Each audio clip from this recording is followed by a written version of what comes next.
Well, at first we thought it is not such a crazy idea to make custom saddles. But like I think at the beginning of every project, it is great to be a little naive and not to think too much ahead of yourselves. Because if you knew what's coming, you would never start.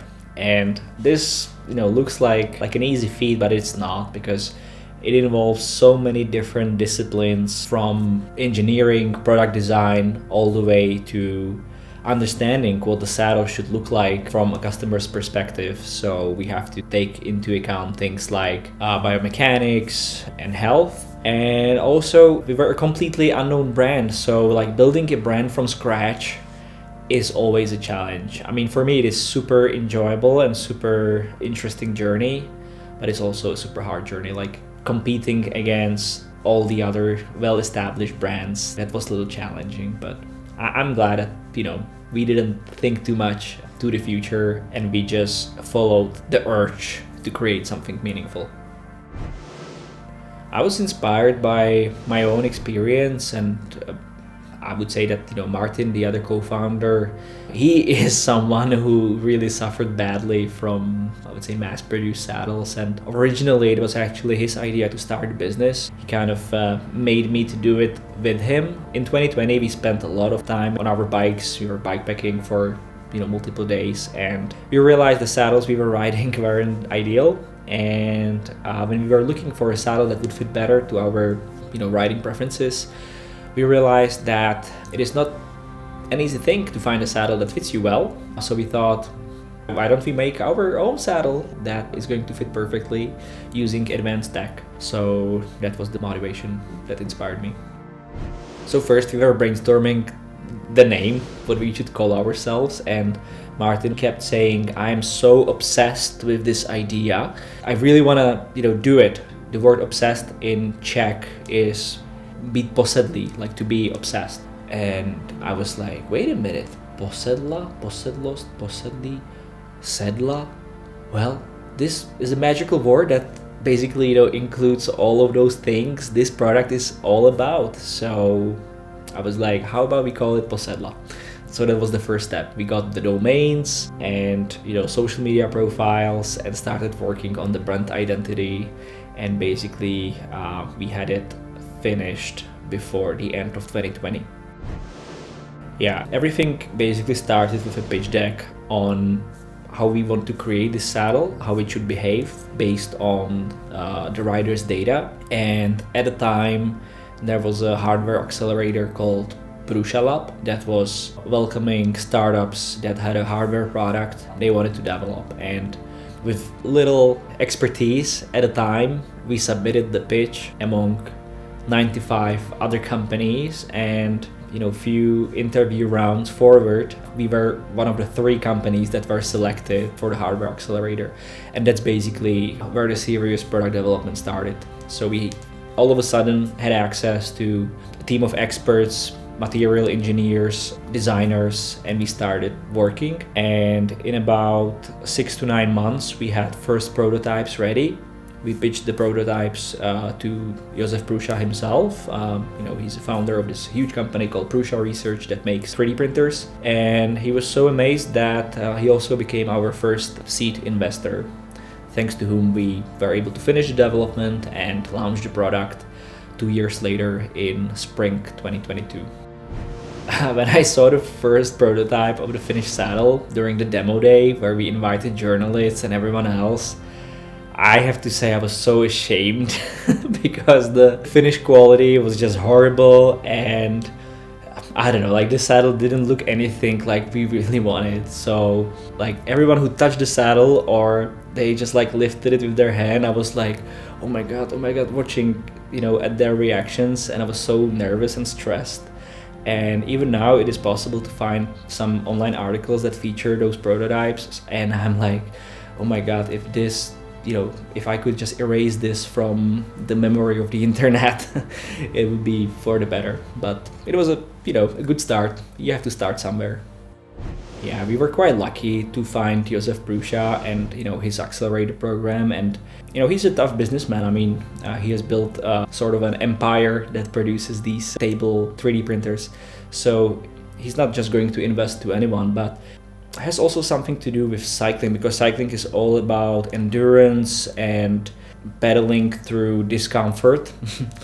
And he just saw that we are so eager to solve the issue and finally launch the product that he said, okay, these guys are excited and dedicated, and there is a potential.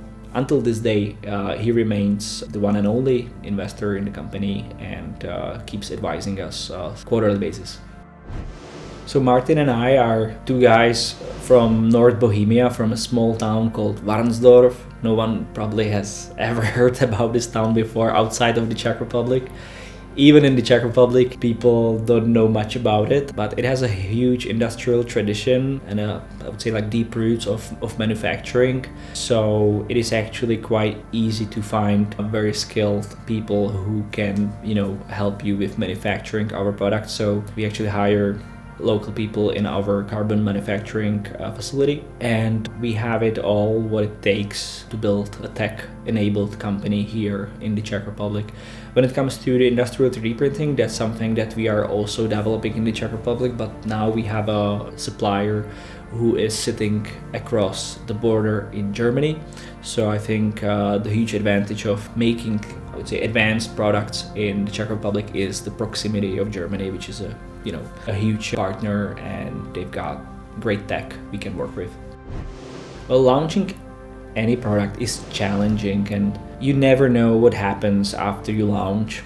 You often hear about these success stories from other entrepreneurs, and you think that immediately when you launch a product, everyone will want it and everyone will buy it. But of course, people had lots of questions, and they still do have lots of questions because the product is not simple. I mean, we try to make it simple for the customer so they can rely on us and on our expertise. So we deliver a custom product, but still, they want to understand everything. And there's this old saying, Rome wasn't built in a day. I think Morchiba has a song called the same way. And this applies also for manufacturing bicycle components and also selling them, because creating a product, manufacturing it is one thing, but convincing people worldwide that it is worth the investment, that's quite a challenge. And I don't know if I can say that we were fortunate. It is definitely lots of hard work, but until this day we have made saddles for customers from more than 45 countries worldwide across all continents. So I think that we demonstrated that a company that is based in the heart of Europe can produce a world-class product that can be sold and shipped anywhere. I consider our best decision to launch the product as quickly as possible. So we launched in May 2022, and we were quite sure that the product is, exceptional. There was nothing like that on the market available, and there is nothing like that available until these days. Of course, there are always things that you want to improve, you want to tweak, but that usually prevents you from launching early. And I'm glad that we were able to fight those, I would say, doubts, and we decided to launch soon anyways. So I think that was the best decision. It was quite bold, but I think that was the best decision. So the most challenging part was to realize that things cannot happen overnight, and everything has its own process in terms of manufacturing every single part of the saddle. And sometimes you are so impatient and you want to have results as quickly as possible, but it really takes time developing the molds for carbon fiber, developing the blueprint for making the 3D printed padding, developing the whole parametric algorithm behind it. Those things, they just took forever. And that was tough. Well, sometimes I feel I'm making hard decisions every single day, from hiring to firing people. But I would say, I think that the biggest risk we did was the early launch, to be honest, because we didn't know how everyone will react, because the price point of the saddle is quite high. I mean, compared to other high-end products, it is almost the same, as some high-end saddles that are mass-produced and not custom, but still it is on the higher end of the spectrum because the manufacturing costs are quite high. We are using advanced materials, the algorithm behind it is super sophisticated. But you know, we were this new company with like little reputation, and all of a sudden we were asking people to buy this expensive custom saddle. So I think that was a hard decision to pull the trigger that early. But fortunately enough, the feedback we received from the customers was so exciting and so motivating that was the driving force behind the future development. So once the customer feedback started rolling in, we knew we are onto something great, something that makes a difference, and that is the best fuel for our engine.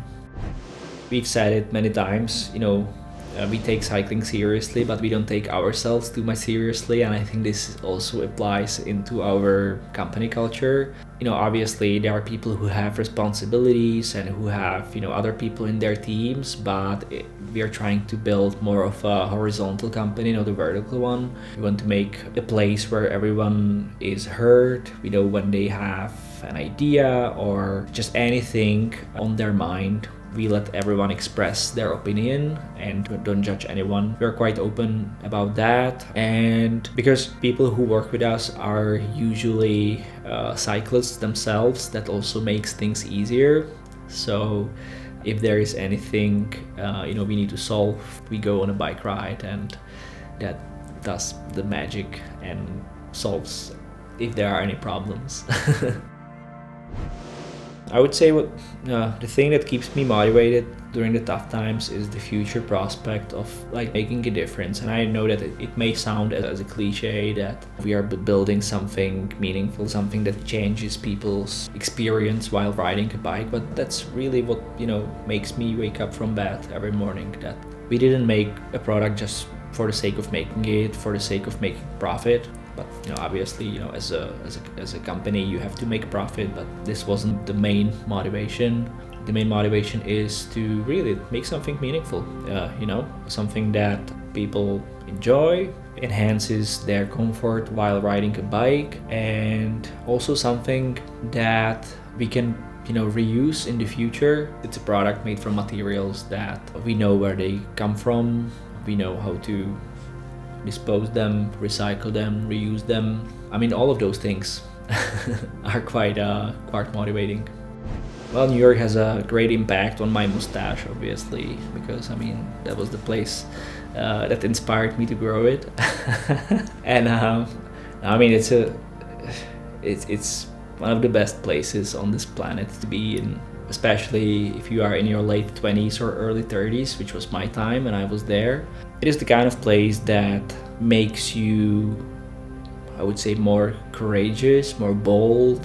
Basically, if you wanna do something, you just do it. And you don't care if there is someone who doesn't like it, because after all, it's your idea, and I would say the freedom of expression. New York has people from all walks of life, and yeah, just the diversity and creativity is endless. So I think it's one of the most inspiring places to be. Cycling there is also fun. Riding Prospect Park loops and Central Park loops gets a little boring, you know, after a while.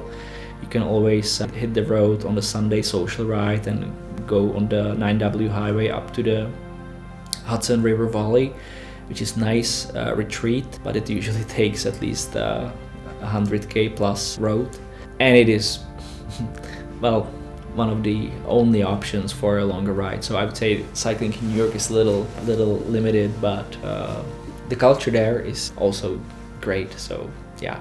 So I think the biggest challenge cycling market faces today is related to overproduction that happened during the wild COVID years, when people fell in love with the sport. It was, for many people, the only mean of transportation they could use during their free time, and the demand for bicycles grew extensively.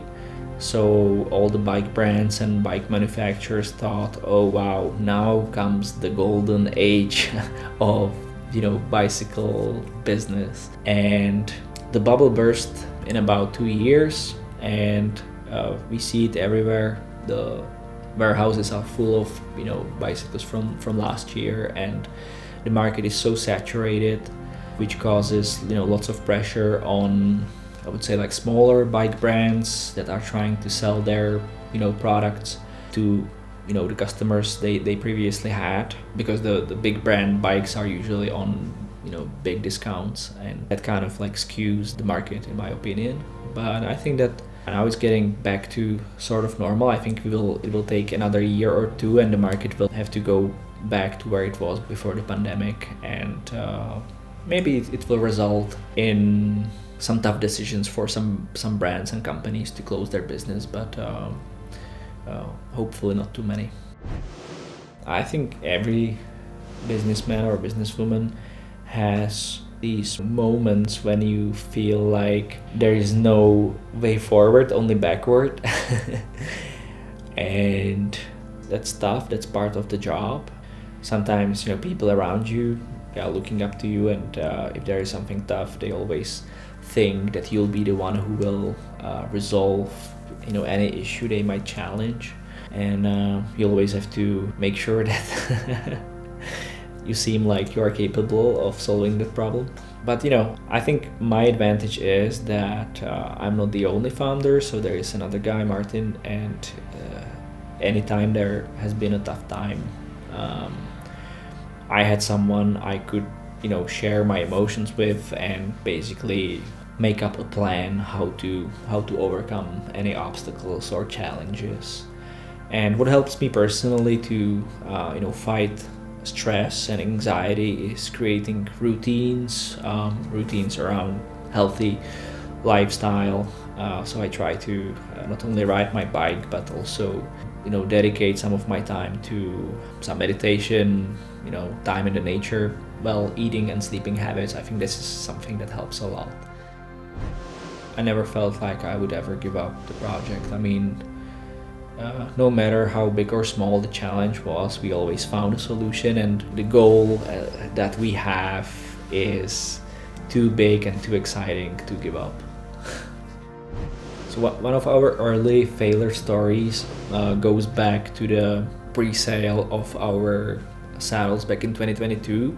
So we promised everyone that they would receive their saddles in about 8 to 10 weeks from the date of purchase, which we obviously didn't fulfill because of material shortages, and we were still like figuring out the last details like packaging and stuff like that. Finally, when the moment came, when we were about to send the first batch of saddles, I think it was like a first bulk of like 25 saddles, we somehow mixed up the customers' addresses, and all of those first customers received products that belonged to someone else. And it was tough. Of course, we quickly solved it, got the saddles back, and then like redistributed them to the right owners. But you cannot imagine how we felt, like total losers, that we promised someone that they will have their products on time. Not only we delivered it later, but we also messed up the shipping. So I think that was the one of the first big failures that I remember. And since then we have never sent a saddle to a wrong address. I mean, we took a big lesson from it. So when building Posedla, we always had this bottom-up approach, starting with like local communities and slowly building up. We ourselves were part of different bike communities, participated in social rides, and went for local races, and did bikepacking in groups of people. So I think this is something that was kind of natural to us, and it was the platform where we were able to talk about our ideas for the first time. So I would say communities are the essence of what Posedla is, and even here in the north, we try to organize some social activities for people from all around, show them around, spend some time on a bike together. I mean, there is nothing like that. There's nothing better than like going with a bunch of like-minded people on a ride and explore. So over the last few years, we have also formed a close relationship with super talented and great athletes from different cycling disciplines, from road cycling to track cycling, mountain biking, or ultra distance cycling. And they are super cool individuals who I personally, like spending time with. And every time I see that they accomplish something, it makes me so happy. Not only because they ride our saddle, but just because I know that they are just fantastic individuals. Yeah, we do have quite a big ambassador program here in the Czech Republic, but also slowly but surely growing internationally. So I think now we have athletes from more than 15 countries that we work with. We also have some strong team partnerships.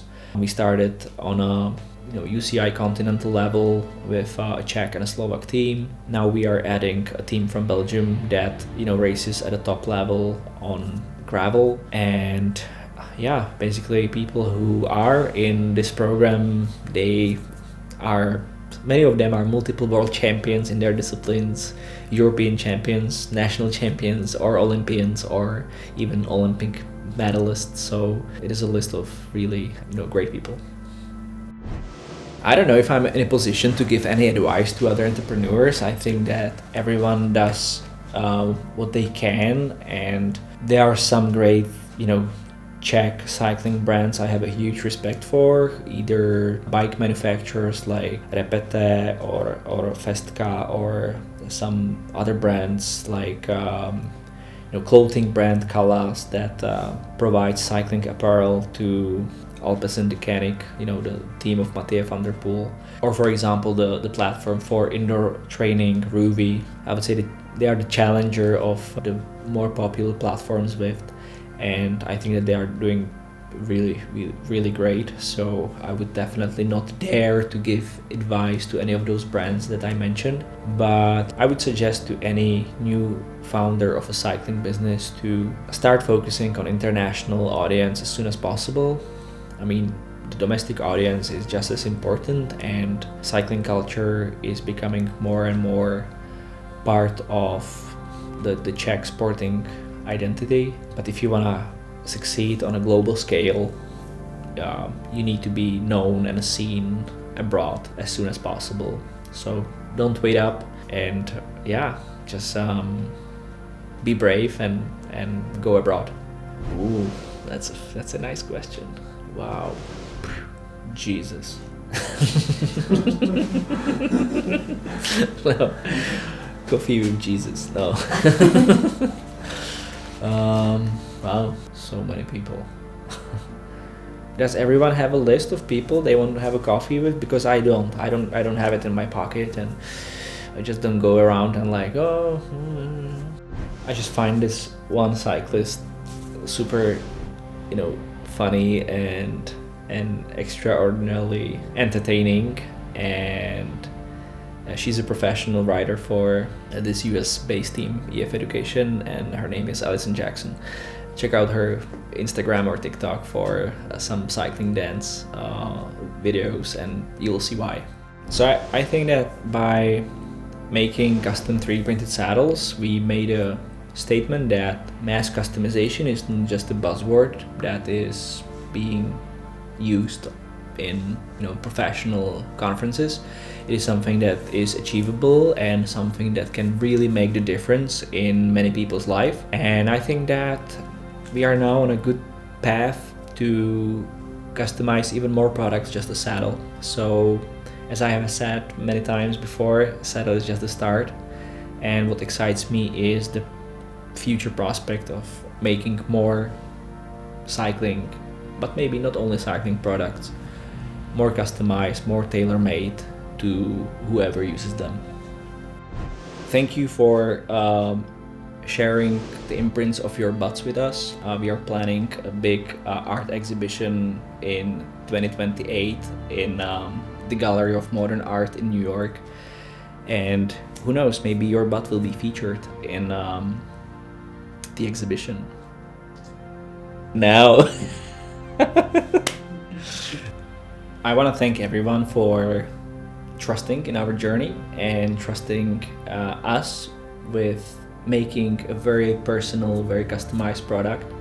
It means a lot, and we are here to help, and we are ready to, tackle any challenge there might be. So I love hearing feedback from all of our customers.